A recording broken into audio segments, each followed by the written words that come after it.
Hi കൂട്ടുകാരെ, സെലം ബ്ലോസിലേക്ക് സ്വാഗതം. ഇന്ന് ഒരു തട്ടുകട സ്റ്റൈൽ ഒരു കടലക്കറി നോക്കാം. അപ്പോൾ തട്ടുകടയുടെ സ്റ്റൈൽ എൻ്റെതായ കുറേ രീതിയൊക്കെ കൂടെ കൂട്ടിച്ചേർത്താണ് തയ്യാറാക്കിയിരിക്കുന്നത്. അതിനുവേണ്ടി ഞാൻ 2 ഗ്ലാസ് കടലയാണ് എടുത്തിരിക്കുന്നത്. അത് ഇതേപോലെ വേവിച്ചെടുത്തിട്ടുണ്ട്. മീഡിയം തീയിൽ 5 വിസിൽ എടുത്തതാണ്. അപ്പോൾ ഓവർനൈറ്റ് വെള്ളത്തിലിട്ട് കുതിർത്തെടുത്തതാണ്. അത് പ്രത്യേകം ശ്രദ്ധിക്കണം. ഇപ്പം നല്ലപോലെ വെന്ത് വന്നിട്ടുണ്ട് ഉണ്ടല്ലേ. അപ്പോൾ ഇനി ഇതിനെ നമുക്ക് മാറ്റി വയ്ക്കാം.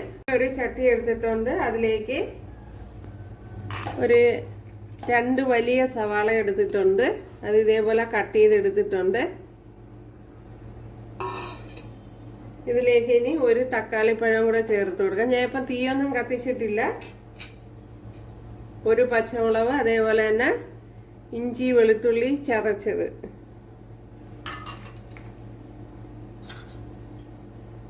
ഒരു ശകലം കറി ലീവ്സ്, 1 ടേബിൾ സ്പൂൺ കാശ്മീരി മുളക് പൊടി. അപ്പോൾ എരിവില്ലാത്ത മുളക് പൊടിയാണ് ചേർത്ത് കൊടുത്തിട്ടുള്ളത്.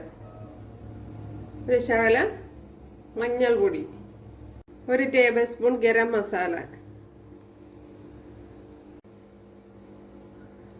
ഒരു 1.5 ടേബിൾ സ്പൂൺ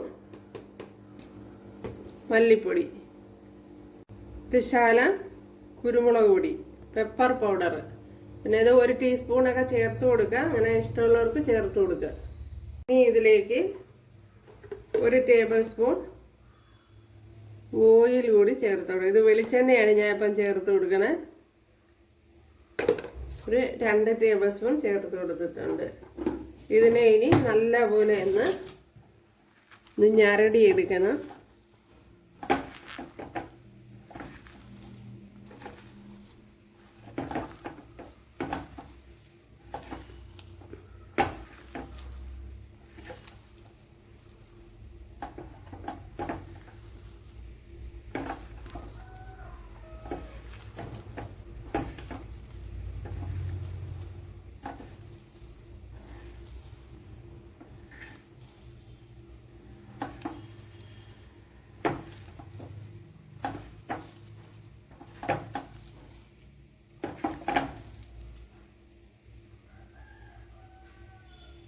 ഇതിപ്പോൾ നല്ലതുപോലെ ഞരടി എടുത്തിട്ടുണ്ട്.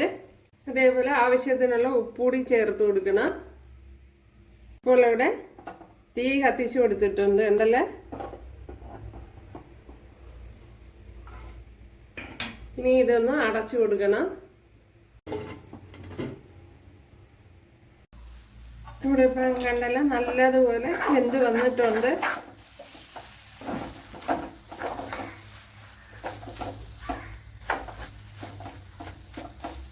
അപ്പോൾ ഞാൻ വെള്ളമൊന്നും ചേർത്ത് കൊടുത്തില്ല. അഥവാ ചട്ടിയിൽ പിടിക്കുമെങ്കിൽ ശകലം ഓയിലൂടെ ചേർത്ത് കൊടുത്താൽ മതി.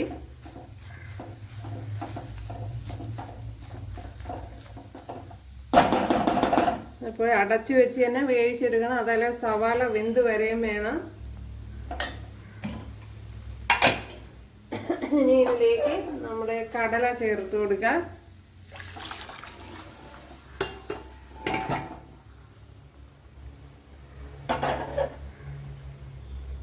ഇപ്പോൾ ഇവിടെ നമ്മുടെ കടല ചേർത്ത് കൊടുത്തിട്ടുണ്ട്.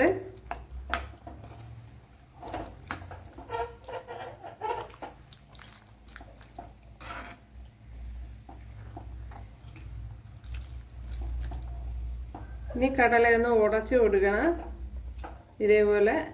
അല്ലെങ്കിൽ കുറച്ച് മാറ്റി മിക്സിയുടെ ജാറി എല്ലാം ഇട്ട് അടിച്ചെടുത്താലും മതി. കറിക്കൊരു കൊഴുപ്പ് കിട്ടാൻ കരുതിയാണ്.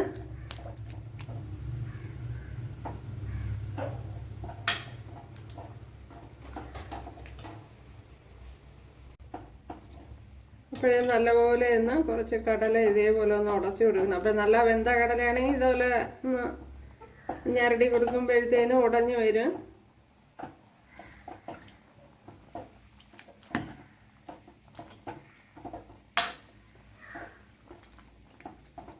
അതെല്ലാം സവാള നല്ല വെന്തിരിക്കണം. ഇനി ഇതിൽ ആവശ്യത്തിനുള്ള ഉപ്പൊക്കെ ഉണ്ടോയെന്ന് നോക്കാം.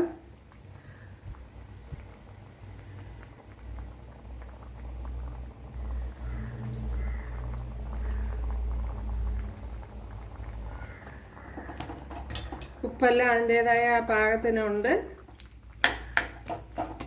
ഇനി ഇതൊന്ന് നല്ലപോലെ ഒന്ന് തിളയ്ക്കണം. അതിൻ്റെ ആവശ്യത്തിനുള്ള കട്ടിയുണ്ട്.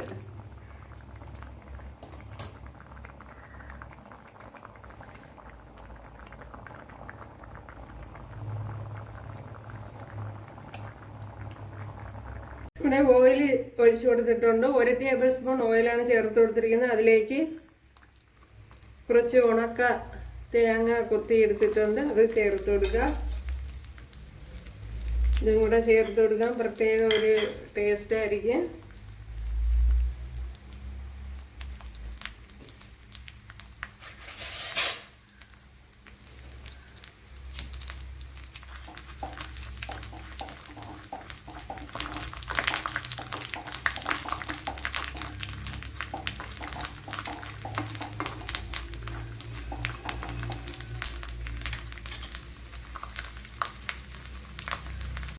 നമ്മുടെ കൊപ്രയൊക്കെ മൂത്ത് വന്നിട്ടുണ്ട് ഉണ്ടല്ലോ. ഇനി ഇതിലേക്ക് 2 വറ്റൽമുളക് കൂടെ ചേർത്ത് കൊടുക്കുക.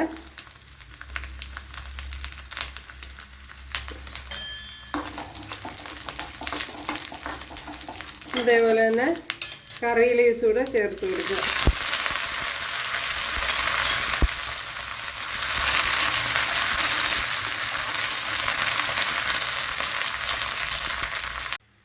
സൂപ്പറാണ്, ഒരക്ഷയല്ല. അപ്പോഴും കൂട്ടുകാരൊന്ന് ചെയ്ത് നോക്കുക, തീർച്ചയായിട്ടും നിങ്ങൾക്ക് ഇഷ്ടപ്പെടും. ഇതേപോലെ പിന്നെ സവാള വഴറ്റുമ്പോൾ മാത്രമാണ് ശ്രദ്ധിക്കുക, അല്ലാതെ അത് ചിലപ്പോൾ ചട്ടിയിൽ പിടിക്കുമെന്ന് തോന്നണമെങ്കിൽ ഒന്ന് ശാലോ ഓയിൽ ചേർത്ത് കൊടുത്താൽ മതി. നല്ല അടിപൊളി ടേസ്റ്റാണ്. ഒരു കൂട്ടുകാരെല്ലാവരും ചെയ്ത് നോക്കുക. ഇഷ്ടമായാൽ ഒന്ന് സബ്സ്ക്രൈബ് ചെയ്ത് സപ്പോർട്ട് ചെയ്യുക, എനിക്കൊരു സപ്പോർട്ടാവും. അപ്പോൾ അടുത്തൊരു വീഡിയോ ആയിട്ട് കാണാമെന്ന് പറഞ്ഞുകൊണ്ട് എല്ലാവർക്കും താങ്ക്സ്.